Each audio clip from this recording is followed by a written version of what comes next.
Hello everyone and welcome to round 3 of the FIDE World Rapid Championship 2022. We have a very exciting game, and it's a very complicated game between two times Russian champion Evgeny Tomashevsky, who defeated Andrew Tang and Rina Jumabayev at face Magnus in round 3. And as we've been covering Magnus's games, you know who Magnus faced. It's a really brutal game.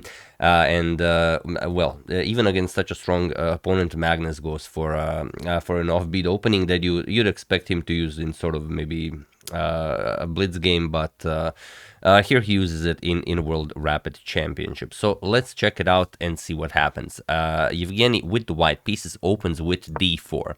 Magnus goes for g6. We have e4 and now d6. We have knight to c3, bishop to g7, knight to f3 and a6. This is something that Magnus uses quite a lot. We have a4 now and pawn to b6. We have bishop to c4 and now even pawn to e6. So a lot of pawn moves, but if it works, it just works. We have castles by Evgeny and knight to e7. We have rook to e1 and knight to d7. Now if you look at this, it really looks like something a child would do just because it looks nice, but that's how the theory goes.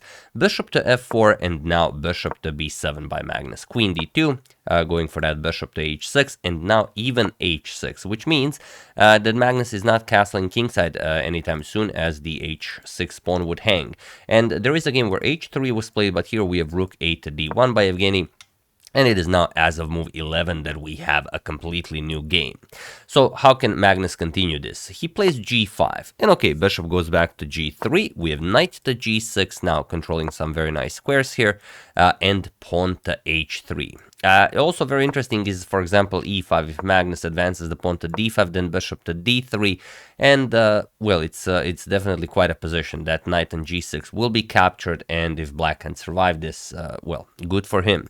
But Evgeny trusts Magnus. He plays pawn to h3. We have castles by Magnus. Now castling is an option, and now knight to h2, remaneuvering the knight to f1. We have king to h7, and now knight to f1, knight to f6, and now queen to e2. We have queen to d7. Magnus develops the queen, connects the rooks, and now pawn to e5. Also, maybe before pawn to e5, you could consider bishop to d3. It's always very annoying having your king on the same diagonal as the bishop, but Evgeny goes for the immediate e5. And it makes sense since the queen is on d7, so it seems like you really shouldn't open up the d file, but that's exactly what Magnus does, and this is where things get really interesting. D captures on e5.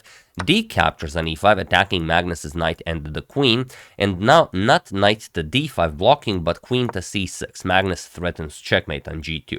So of course you have to stop this. Knight to e3, and now comes knight to d7, and the position is very complicated. It seems that Magnus pulled off this offbeat opening and that he's completely out of the woods, maybe even starting to grab some initiative. However, that also could not be further from the truth. Feel free to pause the video and try to find, dare I say it, already a winning move for Evgeny while I give you a couple of seconds.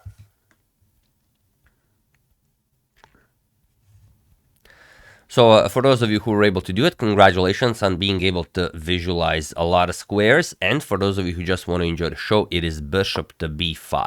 Beautiful move by Evgeny. He played it, and now Magnus is in trouble because the queen will not be able to remain on c6. The pawn will cover c6, this pawn covers d6, and the rook is coming to the d7 square and the 7th rank. So you have to capture the bishop, otherwise you just lose material.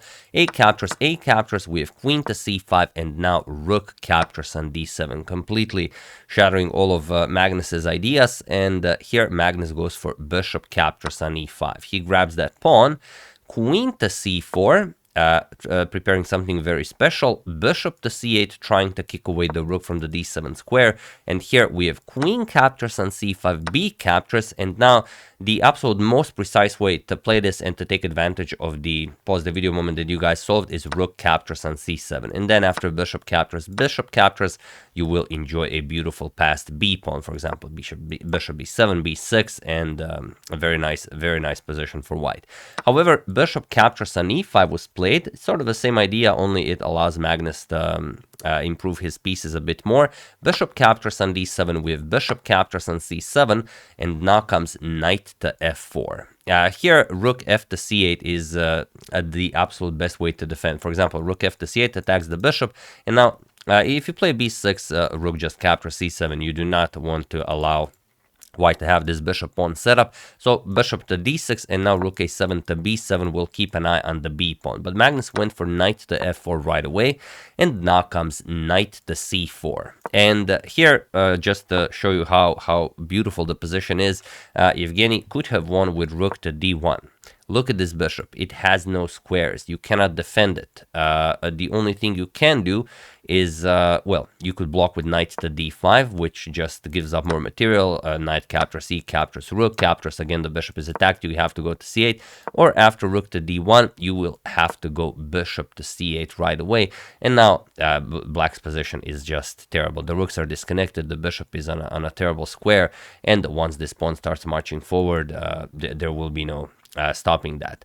But in the game, knight to c4 was played by Evgeny, and this allows again Magnus to bounce back into the game. Knight to d5, and here we have knight captures on d5. With knight to e5, white is still putting some pressure, but Evgeny dropped really low on the clock. Here he was down to some 20 seconds, and Magnus still had some 2 more minutes on the clock. So here e captures on d5, knight to b6 attacks the rook, attacks the bishop, and here probably what Evgeny was expecting is for Magnus just to give back the exchange, pick up the pawn here, and then after knight captures, rook captures, you play this. And okay, not much to be done here. Equal material, should be a draw. But Magnus said nope, he wants to play this for a win now. He plays rook a to e8, and now we have rook captures on e8, bishop captures on e8. Of course, not rook, you have to save the bishop. And now bishop to d6 attacks the rook and the c5 pawn. Also, the d5 pawn is hanging, so you don't have time to save everything.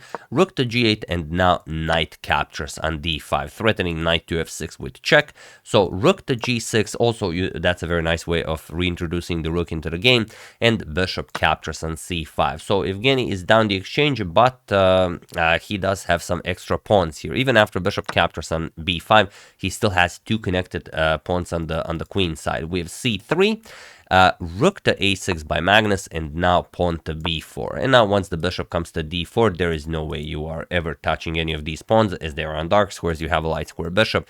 So Evgeny is, of course, very confident that he will be able to draw this game. But Magnus will try. He cannot lose this. Pawn to f5. Knight to c7 now attacks the rook and the bishop, and rook to a1 check. Magnus, of course, not interested in trading the bishop.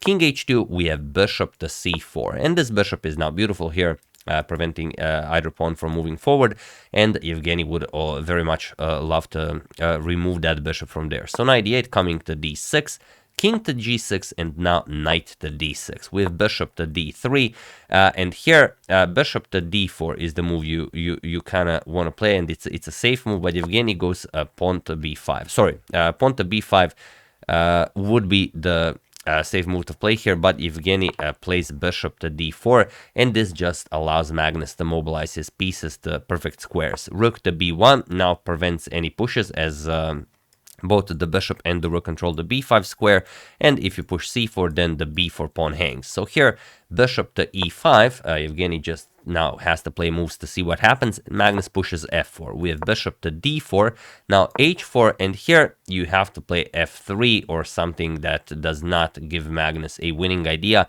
but Evgeny did exactly that. He played bishop to e5, and now rook to b2, goes after the f2 pawn, and once again you have to play bishop to d4 to defend it, and even then your position will be hard to defend. But he played king to g1, and this allows Magnus to go for the win, as he has a very peculiar idea in mind. So feel free to pause the video and win the game for Magnus now, while I give you a couple of seconds.